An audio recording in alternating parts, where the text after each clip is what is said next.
तस्यानन्दतरङ्गशीकरसमा स्वादेन देवः समे आनन्दाब्धिविगाहनं विदधते लोकाश्च मोदान्विताः सत्ये सहसै सद्गुरुर्विजयते कारुण्यलीलाधरो हंसानां निजलोकदः सुखकरो बोधेन्दुरत्नाकरः यो ब्रह्माणं विदधाति पूर्वं यो वै वेदांश्च प्रणोति तस्मै तमः देवमात्मबुद्धिप्रकाशं मुमुक्षुर्वै शरणमहं प्रपद्ये मुमुक्षुर्वै शरणमहं प्रपद्ये।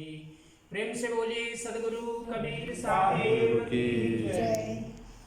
सत्य पुरुष परमात्मा हम सबके हृदय में विराजमान सदगुरु कबीर साहिब, परम आदरणीय परम श्रद्धेय महान साहिब जी, परम आदरणीय साध्वी बहनें, परम आदरणीय सभी भक्त सज्जन, देवियों सज्जनों और प्यारी प्यारी बच्ची हैं, बिटिया रानी है, बेटी है, क्या बात है, बधाई हो। पावन अवसर 2022 के लिए आज का मेरा यह प्रथम सत्संग। ऐसे तो मंदिर में हम करते हैं, लेकिन आज हम सब लोग जुटे हैं प्रतिवर्ष की भांति इस सदगुरु कबीर धन धर्मदास साहिब अभिलख कुंज में। और उपलक्ष्य है परम श्रद्धेया माता जी का नाम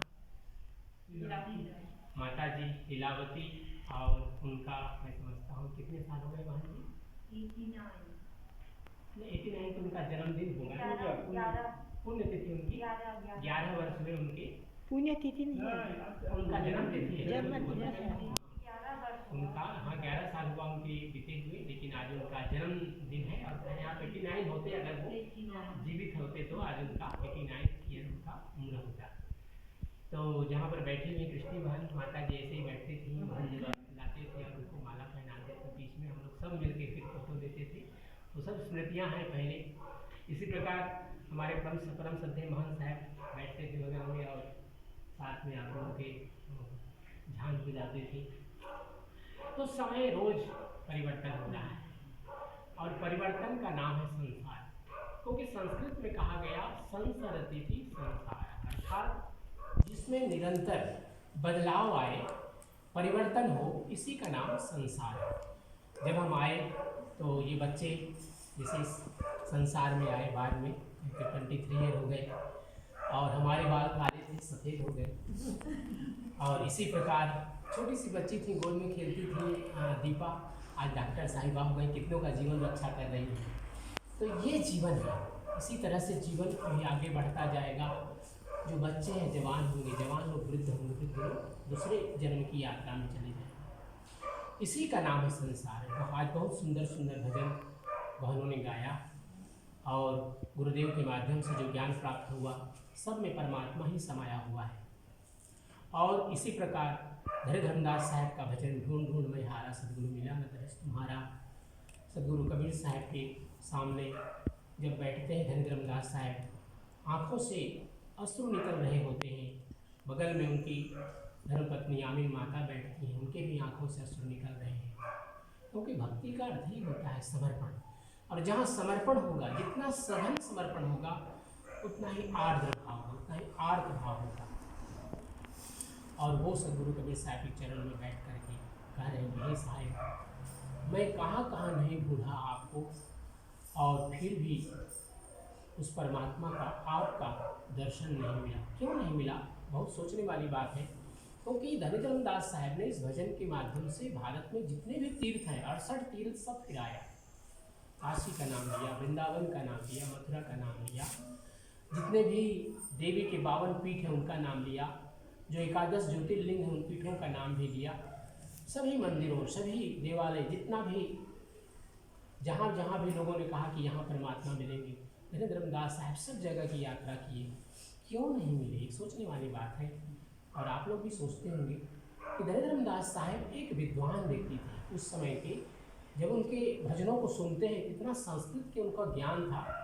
हम लोग एक आरती गाते हैं, जय जय सत्य कबीर, सत्य नाम सत सुकृत सत रत हत काम। जो संस्कृत नहीं जानेगा, इस लाइन का अर्थ नहीं जानेगा। सत रत हत कामी। कितना सुंदर संस्कृत का शब्दों का एक अनुप्रास लगाया उन्होंने, अलंकार का उन्होंने उपयोग किया है।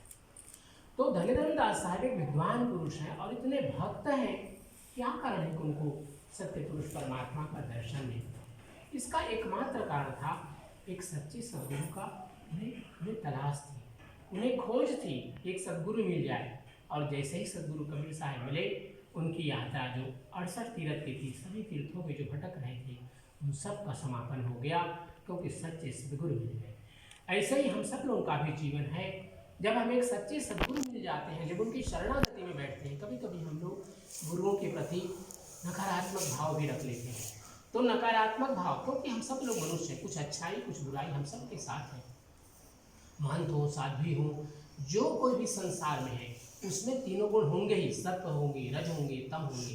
तो जब तीनों गुणों के कभी कभी जो ग्राफ है अप डाउन होते हैं, जब सात्विक वृत्ति होती है, अभी हम सत्संग में बैठे, कितनी सुंदर सुंदर प्रवचन भजन हम लोग श्रवण कर रहे हैं, सुना रहे हैं, लेकिन कभी कभी राजसी प्रवृत्ति होती है। राजसी प्रवृत्ति का अर्थ होता है कि ये हमें थोड़ा मिल जाता, ये थोड़ा हमें मिल जाता, ये राजसी प्रवृत्ति है। तामसी प्रवृत्ति पलाप करना, किसी के बारे में नेगेटिव निंदा करना, इसी प्रकार से क्रोध करना, काम की प्रवृत्ति आना, लोभ में पड़ना, ये सब जो है तम की प्रवृत्ति है। तो हम सब के अंदर में कभी न कभी ये तीनों गुण आते हैं, सत्वगुण, रजोगुण, तमोगुण। तो हम सब चूँकि मनुष्य हैं, चाहे कोई भी हमारा जीवन का कर्तव्य है, वैरागी हो, संत हो, भक्त हो, सामान्य जीवन हो, भक्त लोग हो, सबके जीवन में तीनों का कभी न कभी प्रादुर्भाव होता है, और उसके कारण हम सब लोग उसके आवेश में चले जाते हैं। लेकिन जो ज्ञानवान होते हैं, भक्त होते हैं, पुनः अपने वृत्ति को तामस से और राजस से सत्वगुण में लाते हैं।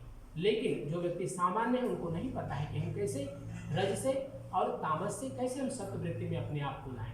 तो यही है सद्गुरु का प्राप्ति। सद्गुरु की जब प्राप्ति हो जाती है, तो उसका सारा भटकाव दूर हो जाता है। भजन में हम सब लोगों ने सुना कि भजन में यह बात कही गई कि 3 तरह से हम सब लोगों की जो एक जीवन यात्रा है वो चलती है। कुछ जीव हैं जो जमीन के अंदर रहते हैं, कुछ जीव हैं जो पृथ्वी पर चलते फिरते हैं, और कुछ लोग हैं, कुछ जीव हैं जो आकाश में विचरण करते हैं। सद्गुरु कबीर साहब ने कहा कि जही खोजत कल्प हो गए, जही खोजत कल्प हो गए, घट ही माही सोमूढ़, बाड़ी गर्भ गुमानते, ताते परिगौ दूर। प्रेम से बोलिए सद्गुरु कबीर साहिब की जय। ये बीजक की वाणी है। सद्गुरु कबीर साहब क्या करें, जही खोजत कल्प हो गए। धीरेन्द्रदास साहब ने कबीर साहब से क्या कहा कि साहब जी मैंने सब जगह ढूंढा, जहाँ जहाँ लोगों ने कहा कि तुम वहाँ जाओ, सब जगह गए, और वो सब किया हमने, हठयोग किया, लय योग किया, जितने प्रकार के लोगों ने कहा कि तुम ये करो वो करो जिससे तुमको परमात्मा मिलेगा, हमने सब किया, लेकिन नहीं मिला। उसी को सद्गुरु कबीर साहब कह रहे हैं, जय खोजत कल्प हो गए। कल्प होता है, एक कल्प में हजारों नहीं लाखों वर्ष होते हैं, तब एक कल्प बनता है।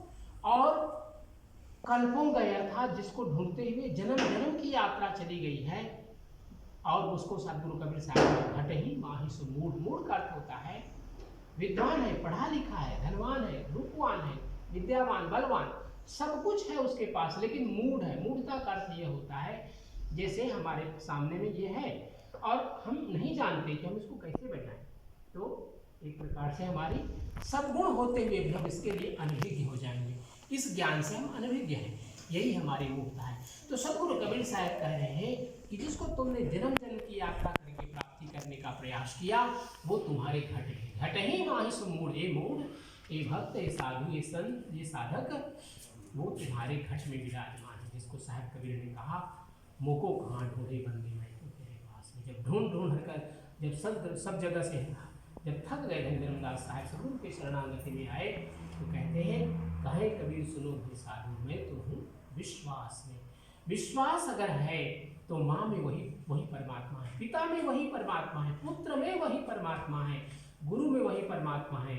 जितने भी हम देख रहे हैं चराचर जगत, जैसे कि अभी हमने कहा, जो जीव जमीन के अंदर रहते हैं, जो जीव जमीन के ऊपर चलते फिरते हैं, और जो जीव आकाश में उड़ते हैं, सभी के जीवन की यात्रा उस परमात्मा के बिना चल ही नहीं सकती। अर्थात जय खोजत कल्प हो गए, घट ही मान समूढ़, और बाढ़ी गर्भ को मानते। गर्भ क्या है? गर्भ का अर्थ ये है कि कोई व्यक्ति एक किसी विद्या में दक्ष है, जैसे कोई व्यक्ति एक बांसुरी बजाने वाला हो, उसको बजाने आता है, बढ़िया से सुंदर बांसुरी बजाता है, तो उसकी बांसुरी को सुन करके सब लोग मुग्ध मोहित हो जाते हैं। लेकिन कोई व्यक्ति कहे अरे ये क्या बजाता है, इसको तो कुछ नहीं आता है, माने जो व्यक्ति जैसा है उसको उस प्रकार से इनकार करना, यह एक प्रकार से अहंकार है। अहंकार अर्थ यह है कि हम कभी कभी जो संत होते हैं उनके प्रति भी हमको लगता है कि ऐसे हैं, महंतों के प्रति, सामान्य भक्तों के प्रति ये जो हमारे अंदर में अहंकार हो जाता है कि नहीं उससे हम ज़्यादा जानते हैं, यही अहंकार हमारे जीवन की सबसे बड़ी बाधा है अध्यात्म की यात्रा की। सदगुरु कबीर साहब ने बार बार इस अहंकार को हम लोगों को समझाया कि एक अहंकार ही हमारे सारे जितने भी भक्ति और ज्ञान की यात्रा है, वैराग्य की यात्रा है, सबको समाप्त कर देता है, क्योंकि वह परमात्मा किस रूप में चलता है। वेदांत दर्शन ने कहा तद एजति तद न एजति तद दूरे तद बंतके तदंतरस्य सर्वस्य और तदु सर्वस्यास्य बाह्यतः। वह परमात्मा कैसा है? वह परमात्मा बिना हाथ पैर के सब काम करता है, बिना पैर के चलता है, बिना हाथ के वह काम करता है। तद एजति, एजति संस्कृत शब्द है, एजति माने अर्थ है, सह एजति तद एजति। तद इसलिए कहा गया कि परमात्मा को न्यूट्रल जेंडर में जैसे उसको संबोधित किया जाता है, इसलिए तद शब्द का उपयोग किया गया है। तो वह परमात्मा चलता है, वह परमात्मा नहीं चलता है। तद न एजति तदंतर से, वह सबके अंदर है और वह सबके तदु सर्वस्यास्य बाह्यतः, सबके बाहर भी है। तदंतर से सर्वस्य तदु सर्वस्यास्य बाह्यतः। तद एजति तन्नेजति तद दूरे, वह बहुत दूर है, और तद बंत की, वह बहुत नजदीक भी है, हमारे समीप भी है। उसी को सदगुरु कबीर साहब ने बार बार धनी धर्मदास साहब को और साथ साथ अपने अन्य शिष्यों को भी समझाया कि हे भक्तों, इस चीज को समझो, क्योंकि भटकाव बाहर नहीं है, भटकाव जो कुछ भी है अंदर है। और अंदर इसलिए भटकाव है क्योंकि ये एक पर्दा है, पर्दा लगा हुआ है काम का, क्रोध का, लोभ का, मोह का। जब तक ये पर्दा समाप्त नहीं होता, और पर्दा की समाप्ति का एकमात्र उपाय है गुरु की भक्ति और गुरु का आशीर्वाद। जब सदगुरु कबीर साहब धनी धर्मदास साहब को मिले, सदगुरु कबीर साहब ने उनके मस्तक पर हाथ रखा। उन्होंने देखा ऐसे ही हाथ मस्तक पर नहीं रख दिया, सदगुरु कबीर साहब ने देखा इस व्यक्ति की जो यात्रा है वो एक इस जन्म की यात्रा नहीं है कि धनी धर्मदास साहब आमीन माता उनकी एक जन्म की यात्रा नहीं है। इस प्यास को अनेक जन्मों से उन्होंने अपनी पिपासा को बचाए रखा है, अपनी क्षुधा को बचाए रखा है, और अंत में जाकर सदगुरु कबीर साहब मिले। जैसे उनके मस्तक पर हाथ रखा तो कहाँ का दर्शन किया उन्होंने? उस सत्यलोक का दर्शन किया। तद्धाम परममा, कहा गया संतोष सो निज देश हमारा, जहाँ पर सूर्य का प्रकाश नहीं है, चंद्र का प्रकाश नहीं है, जहाँ जाति वर्ण नहीं है, जहाँ पर किसी प्रकार का भेदभाव नहीं है, उस सत्यलोक का दर्शन सदगुरु कबीर साहब ने धनी धर्मदास साहब को कराया। तो यह है गुरु की भक्ति, और हम सब लोग गुरु की भक्ति में लगे हुए हैं। श्रद्धेया माता जी का जो जीवन था इतना भक्तिमय था, मैं जब देखता था उनको मुझको लगता था देखो इतना बड़ा परिवार है, इतना भक्ति में डूबी रहती है, शायद एक संत से बड़ा जीवन था माता जी का, है ना। एक संत का जीवन ऐसा नहीं हो सकता जैसा उन्होंने जीवन जिया। आप जितने परिवार लोग हैं, जितने भाई बहन हैं, और जितने बाकी और रिलेशन हैं, उन सबको उन्होंने एक मैग्नेटिक पावर की तरह सबको जोड़ करके रखा, और सबको ऐसा आध्यात्मिक ऊंचाई उन्होंने दिया। महंत साहब जी हुए, महंत साहब ने अपना सतनाम की झंडा को दिया, सबको जोड़ करके रखा। आप सब लोग यहाँ पर प्रति पूर्णिमा को जुटते हैं, भले छोटे रूप में अपने नियमों के अनुसार से सत्संग करते हैं, और साथ साथ अपने घरों में भी संध्या आरती पूजन भजन करते हैं। तो ये जो सदगुरु कबीर साहब की भक्ति हम सब लोगों को मिली है, बिल्कुल इसी प्रकार चलती रहे। श्रद्धेया माता जी तो देवी स्वरूपा थी, मुझे भी उनका आशीर्वाद मिला, मेरा सौभाग्य रहा एक लंबे समय तक उनसे मिलने जुलने का। जब बीमार पड़े तो कई बार आकर के सत्संग किए, मैं देखा आदि गायत्री प्रतिदिन दोपहर में, शाम को, सुबह सब लोग आप लोग मिल करके करते थे। उनके अस्वस्थ के समय में खूब सेवा आप लोगों ने किया, और वो भक्ति आप सबके हृदय में विराजमान है। बस उस सदगरी जो भक्ति का जो दीप है, प्रकाश है, जिस प्रकार यहाँ पर दिया जल रहा है, उसको इसी प्रकार से जलने दें। और अपने जीवन की यात्रा को सब कुछ करते हुए, है ना, क्योंकि जीवन में अगर काम नहीं करेंगे तो आगे नहीं बढ़ सकते। तो हमें धन चाहिए, संपत्ति चाहिए, गाड़ी चाहिए, घर परिवार चाहिए, सब कुछ तो चाहिए, लेकिन सब कुछ करते हुए केवल एक काम करना वो सबसे बड़ा महामंत्र है, जो श्री गुरु कबीर साहब ने कहा, बाढ़ी गर्भ मानते ताते परिगम, कभी गुमान मत आने देना। जितने भी ऊंचाई को हम पहुंच जाएं, लेकिन अहंकार मत आने देना। यही अहंकार हमारी सबसे बड़ी बाधा बनती है अध्यात्म की यात्रा में। तो जीवन आप सबका सुखमय हो, मंगलमय हो। 2022 का तीसरा दिन है। आप सब लोग स्वस्थ रहें, सुखी रहें और सदगुरु कबीर साहब की भक्ति करते हुए जीवन में जो उच्चतम जो हमारा लक्ष्य है मोक्ष की प्राप्ति, उसको प्राप्त करें। आइए सदगुरु कबीर साहब के पावन महामंत्र का हम सब लोग मिल करके स्मरण करते हैं।